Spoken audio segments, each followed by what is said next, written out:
The President of the European Central Bank, Christine Lagarde, has said she expects a strong and united response from the EU to President Trump's US tariff plans. She was speaking in Dublin as the Taoiseach warned of the gravity of the situation facing the Irish economy from a trade war on both sides of the Atlantic.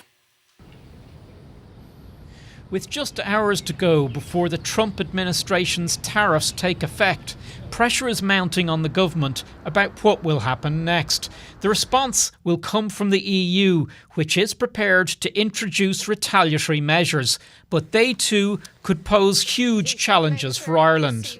As the European Union formulates its response, the chief responsibility of government is to stand up for Ireland's interests, to protect Irish jobs, Irish industry and the prosperity of our people.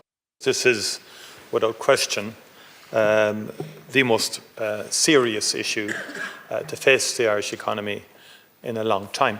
It's clear that the scale of these tariffs will be very, very significant in European terms. Outside Leinster House, Ryanair CEO Michael O'Leary struck a more optimistic tone. Look, I mean, all the evidence thus far with Trump is that he'll impose caps, realise he's made a mistake, and then he'll vary them. Look, Trump is what Trump is. We have to deal with it for the next 4 years. It doesn't stop Ireland growing. The European Central Bank President, Christine Lagarde, was being presented with an award at UCD this afternoon and was asked about the EU's response to the tariffs. Oh, what we expect from Europe is what is really interesting. Strong and together. Thank you very much. But with 27 EU members with differing agendas, getting an agreed response will be easier said than done. The Trump administration is to announce its plans for tariffs on goods imported by the US tonight, with new duties taking effect tomorrow. Last night, President Trump met his trade team to discuss the measures. Our Washington correspondent, Sean Whelan, has been looking at why Donald Trump is taking these measures. The president says his tariff plan is about Mara, make America rich again. But he says not to worry, he's going to be nice about it. We're going to be very fair. We're going to be very nice, actually. We have not been treated nicely by other countries, but we're going to be nice. So I think people will be pleasantly surprised, but it's going to make our country very rich. What he wants to see is more of this. A giant Hyundai car factory opened in Georgia last week, the third plant the Korean company operates in the US. That's the apparent motivation behind the 25% tariff on imported cars announced last week.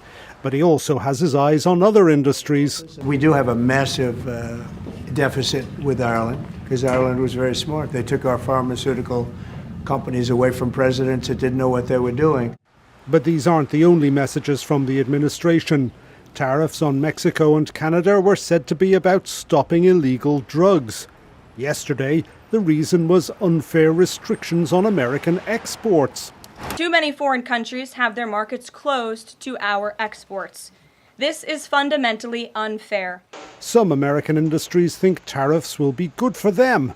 Others, mainly exporters, think they'll be bad. You know, if I'm a producer of a good, and I'm very much need the U.S. marketplace, then I run a risk. Do I shut down and go out of business, or do I take a loss for a while and see if I can adjust and lower my costs and become competitive again? It's a decision everyone's going to have to make individually. Economists think they'll cause price rises for American consumers, while the Democrats say the estimated $700 billion the government expects to raise is just another tax hike. This will be the largest tax increase on American consumers in modern times. Either way, when the world's biggest economy raises taxes on imports, the rest of the world takes notice. Well, for more on this, we're joined now by our Economics and Public Affairs correspondent, David Murphy, who's in studio, and also Sean Whelan, who's in Washington. David, to you first. We've been hearing throughout the day Ireland and the rest of the EU is very worried about what's to come, and they're considering options. That's right. So I think the first response is going to come tomorrow from the EU, with Ursula von der Leyen giving an address to the European Parliament.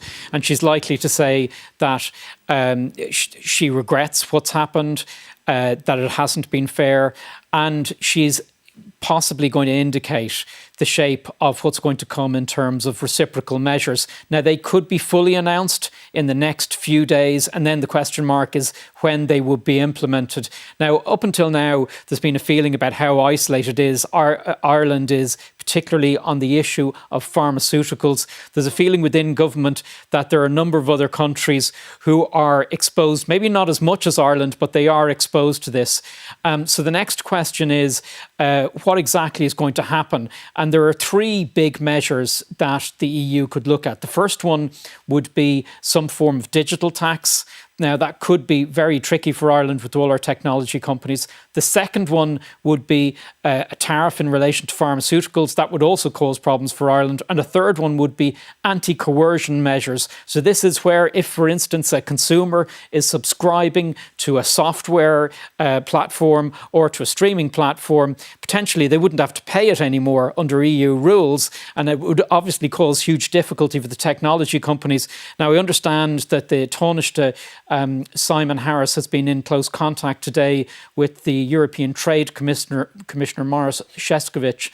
So we'll see what the response is going to be from Europe and from the Irish government, which will probably follow around 12:30 tomorrow. All right, that's great. Thank you, David. And Sean Whelan, we know that we're expecting to hear from President Trump about 9 o'clock this evening, Irish time. Any more hints as to what we can expect? Not really, Sharon. I mean, there's been all kinds of speculation about, is this going to be a broadly based tariff measure applying a single rate to 20% is talked of a lot to all imports from all over the world, or is it going to be different rates for different products from different countries? Is it going to try and target individual countries within groups like the European Union, etc., etc.? Nobody knows, and it's only in the last hour or so that they've been saying that President Trump has finally made up his mind, having received detailed reports yesterday. It seems a bit strange, though, if you're going to make a major announcement like this that you've only decided a couple of hours beforehand. It doesn't suggest a very thorough working of the numbers, really. And that's the kind of thing that does not fill people with confidence. There's a lot of nervousness here in America. The price of gold has gone up at an extraordinary rate over the past couple of weeks as investors are looking for a safe haven. They don't trust the stock market. Stock market is tanking because of all of this uncertainty. Businesses do not like uncertainty, and that White House behind us has been generating uncertainty at a quite extraordinary rate over this issue of tariffs. Most economists here do not think tariffs are a good idea. In general, they think that these numbers that the administration are talking about, raising $600-700 billion a year by taxing foreign imports, they'd be lucky to see even half of that amount. And they think that the country that will suffer the most by these tariffs being imposed is America. It's not the other countries. But the general consensus here is that there are only two countries abroad that can do serious damage to the United States with countermeasures. One is China, the other is the European Union. So they will be looking to see what countermeasures, if any, are adopted by the European Union. And the other thing to watch out for, they've been talking a lot about a 20% tariff rate. We heard Trump in that clip suggesting that it might be lower. If it is lower, there might be a kind of a relief surge as people say, oh, we were expecting 20%, it was only 10%. A lot still to come out later on today. And Sean, separately this evening, there's some rumours and talk about Elon Musk and his continuing role in the public service there in the United States. What's the White House been saying about it?